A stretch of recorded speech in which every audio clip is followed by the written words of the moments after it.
morning. I know I'm late with 90 Day Fiancé. I haven't done much because I don't know if it's the couples irritate me that much or it's just they're dragging it along for a story, for everybody to have a storyline and a purpose.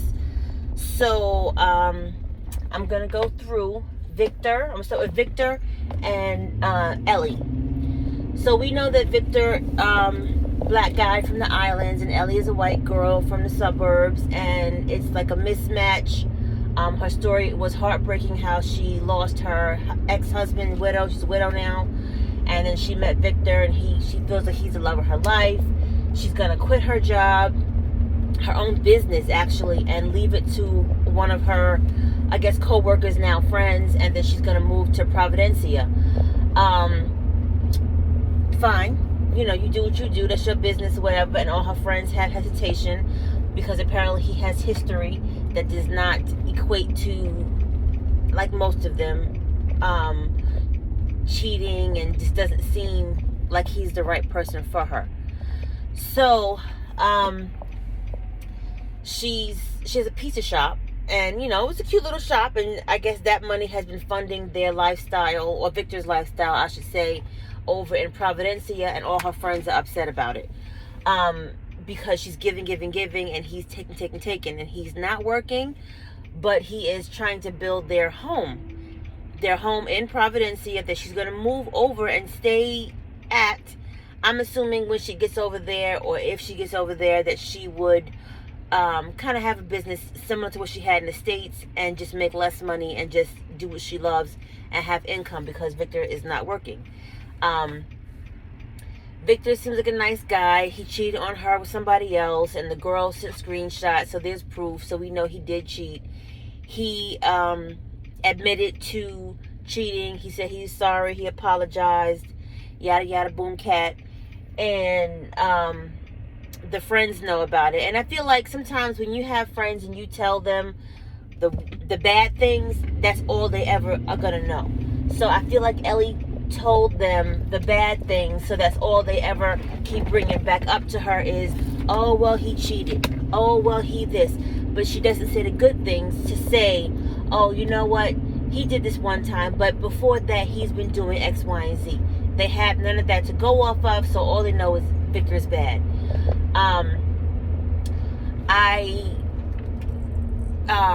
The small island he's from, I think she said it's off the island of, don't get me wrong, I didn't want to say the island where it's near, but it's the Caribbean. So he's over there, and they have a hurricane coming. Apparently this hurricane is a huge Category 5, and they had to evacuate him and his sister, and her kids. They had to stay sheltered down because they couldn't get off the island, and just like hope and pray that they survived it, which is a scary thing. I mean, we have bad in the States. If you're watching in the States, we have really bad rain, hail, storms, but nothing compared to what the islands get, because the water is so close, and it's so I guess it has more room to speed up. So we've never experienced a category anything for me in the state. I'm in the Northeast, so I can't say, I know Katrina happened, I know Florida, like those states that are the outskirts of the water are those that get more than what the internal states get, or states that are not so close to water. So I will say I can't narrow it down to just the islands. Nonetheless, Victor survived. His family barely made it, according to Victor. And when you see the pictures of devastation, it's horrible. Like, you can't even fathom that happening to you in your regular home in the States. And Ellie can't imagine it. So when he's lashing out at her and he's talking to her a certain kind of way, and she's like, oh, he's so mean and nasty, he can be such a dick sometimes. And I'm like, yeah, but you don't even know where his head is at right now because of what he just went through. So they are arguing about that. She comes over there because initially she hadn't heard from him in a while after the hurricane, and she had been trying to call him, his sister, and now towers are down, there's no signal. As she's packing up to go over to Providencia to be with Victor, he finally calls her back and he tells her he's fine, which is a sigh of relief for everybody, because when she's on the show talking about it, you could have swore he died, because she starts crying like almost hysterically. So she's over there trying to help them rebuild, and with running water, there's limited running water. It's just, I think, a lot for both of them to maintain, handle. Watch out! Roadkill on road ahead. To maintain, handle, and the capacity of what's going on. It's a lot for both of them. So I will end it with that. I have my notes because I forget all the couples. Alina and Steven. Lord, help him. Steven is just a weird animal. He's a weird bird. He is just an all-around weird guy. The facial expressions, what he does when he's speaking, how you watch the show, like when he's never had wine before, because he's like a true Mormon and you're not supposed to drink, but you licking your tongue in a glass and making these weird I can't. I try, but I can't. Steven is a Mormon. He has Alina converting to be a Mormon, because that's the only way they can be together. They met on a Russian English, because he can speak both, which is impressive. So he can talk to her in her native language and teach her English at the same time. She has learned it, so she can speak it. They're gonna meet in Turkey and get married, and then go over to Russia to live. All right. But Steven and everybody, I always say this, everybody loves their monkey. Steven is a monkey that somebody fell in love with multiple times, because Steven lied to her initially and told her he was a virgin. He is not. Oh, excuse me.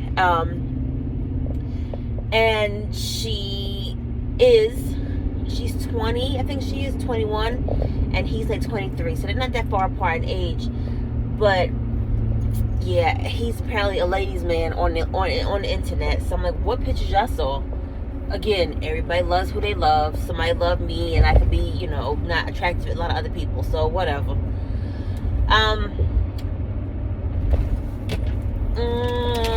Oh yeah. So they're having a bad time over in Turkey, because she finds out that Steven lied to her about being a virgin, about all the women he was talking to online. She wants him to delete his social media so he can only focus on her, which is a childish thing to do, because if you don't have self-control with having social media, then you really, what is there?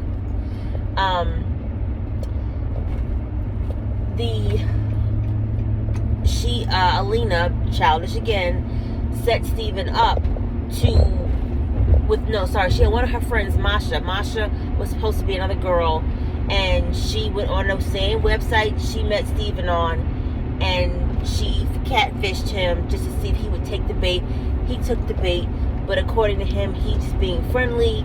He wasn't trying to hit on her, and Alina took it wrong. And I'm like, listen, Alina's mother comes over from Russia to see how she's doing, and she don't like Steven because Steven is trying to convert the mother.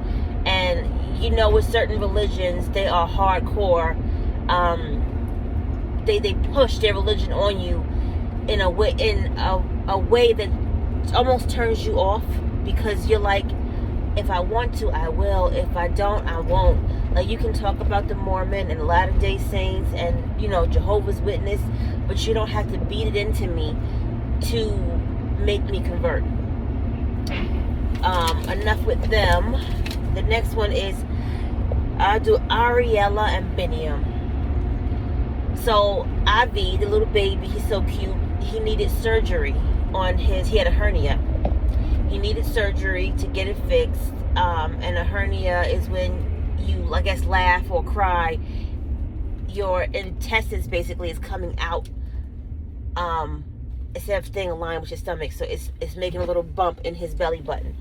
So we know how they feel about the doctors and everything over in Ethiopia, and how the care in the States is clearly better than Ethiopia. And there could be amazing doctors in Ethiopia or the surrounding areas, but where they are, it's not likely that they gonna just go ahead and have any kind of surgery, because she barely wanted to have the baby over there. A lot of their methods are traditional, some are non-traditional, and it's for a surgery for my baby. I get it. She wanted to go back to the States and visit her family as well as have the surgery, and we know her dad is a doctor, and she still has insurance in the States, not to mention her mom and dad would have paid for it either way. So she tells Benny, because he still can't come to the States because everything is still shut down, that she's going to the States. She's going to have his surgery there and visit her family, then come back after he heals and whatever. She gives him a promise ring. Oh, Benny, I love you. I'm never gonna leave you. I wouldn't do that to you. You know how much I love you. She gives him this ring, and it's really nice because we know Benny had the same situation with his ex, who had a baby with him and left him to come to the States, and he has never seen from and or heard from that woman and or his child since. So he's traumatized. Ari tells him that she bought a ticket. Basically, I'm going, so you have nothing to say about it, and move on. And he's pissed. I would be too, because yes, it has to get done, but you still talk to him about it before the fact. She goes back to the States. She's been over there for like 2 months, according to her. I guess the month was not pre-surgery. The first month was her visiting family. Estimated time in traffic, 8 minutes. And visiting doctors, and I guess getting opinions and all that kind of stuff before she went ahead with the surgery. And I guess just to say she hasn't been home in a long time, so why not take full advantage? All her family is like, okay, Ari, you've done your thing. Now it's time for you to get back into the real world and come back to the States and leave Ethiopia. And it's like, you need to shut the fuck up. Like, who are y'all telling this girl? Like, now, given yes, she has the history of just doing what she wants to do, flying by the seat of her pants, but she has a child now and she has a husband, because they are married. And it's like, so we gonna just up and take the baby and leave him? Okay. I wonder, do they work? Because Benny has had a problem getting work because of the job he does and the pandemic. So her parents, the place that they have, the parents are helping pay for that. And it's like, of course they are, because what else would they do? Ari doesn't work because the little baby is young, but they have a nanny, so you could find a job, right? Okay. That they must be living off of the income from the show or similar, because they're making it work. She goes back to the States, and Benny is having parties at the house. There's women in the house. There are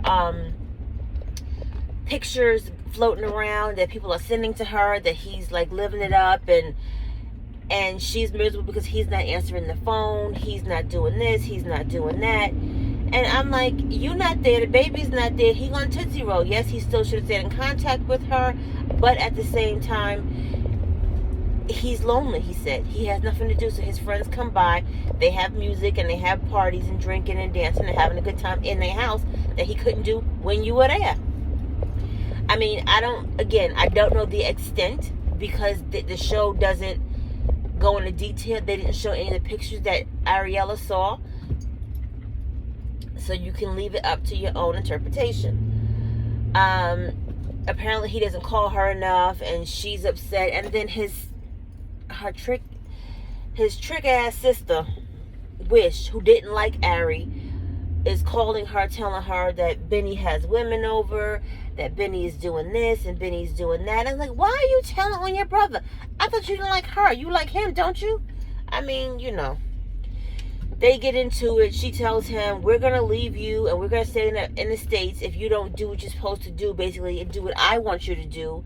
And that's that. And he's like, I don't like when you try to give me ultimatums and make me like you the boss of me, and you're not. So she goes, the only way I'll come back is if you agree to move to Kenya, which is like outside of Ethiopia, and we start fresh from over in Kenya. And basically, that's the only choice you have. So you do it or you lose us. Of course, he said he's gonna do it. She comes back, and they in Kenya at a hotel, Airbnb kind of place with the mother. Why she come, I don't know, but I guess to pay for it, right? Yeah. And that's how it ends. So we're gonna see how they interact, because she wanted to talk to him and see what happened, and he doesn't think he's wrong. She doesn't think she's wrong. You know how that goes. Yada yada boom cat. Next one is Jenny and Submit. Jenny is trying her hardest to get Submit's parents to like her and tolerate her. So she agrees to do the Indian culture thing of having the father and the mother come live with them, which is like, I mean, you know, to each their own. But if my husband's parents didn't like me, you're not coming to my house, disrespect me, because his mother is disrespecting her, trying to teach her how to cook and clean and showing her what she got to do. Jenny is old. Jenny is 63, and she ain't doing what his mother be doing. So they try to get her to do yoga. Jenny's not doing yoga. She's lazy. And the parents are really good at yoga. They're doing the down dog. They're doing backwards, damn near backflips. I'm like, what are y'all doing? But you know, that's not who Jenny is. So the parents are calling her, the mother is just insulting her left, right, and center in her language, which is typical. And no one's around to help her. The father's not going to say anything. So this final episode, they go to the zodiac astrologer person that they've always gone to for the years, and he gives advice. And whatever this astrologer says is what his parents live by and do. So they say to the astrologer, what do you see for Jenny and Submit?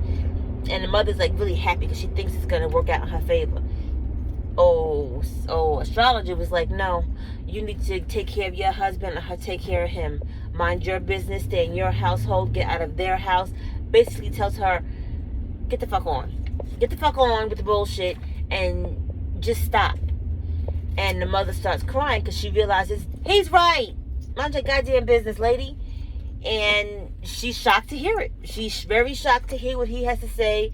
And she agrees to let them live their life and get out of their house and let them move on and just stop. So she gives Jenny a hug. She's so happy. And that she realized before that she was wrong. But she said, I'm going to push through.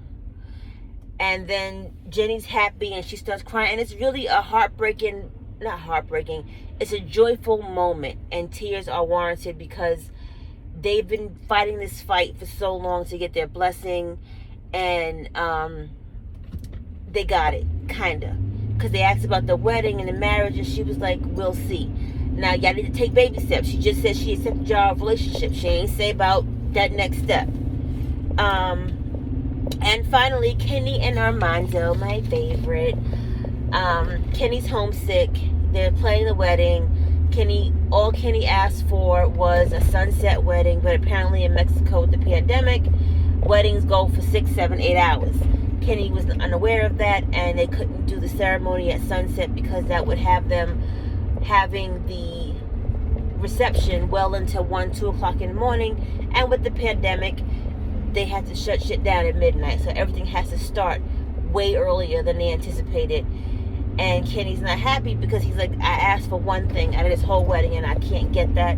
In my mind, the compromise would have been, we're going to do a sunset ceremony, day 2 we're going to have the party, and that's how it would have went. Maybe it can't work that way because of where they are, I don't know, but that would have been something I would have brought up to the wedding planners, just to say, hey, his father has accepted him finally with his lifestyle, and Armando wants his dad to come to the wedding. His dad's like, I'm not there yet. Like, y'all pushing these people who are not comfortable with certain things too far, too fast. So they're still planning the wedding, and then Kenny's daughter and his grandson come. Oh, sorry, Cooper. And it's so cute. He calls me Grampy, and it's adorable. He's really homesick.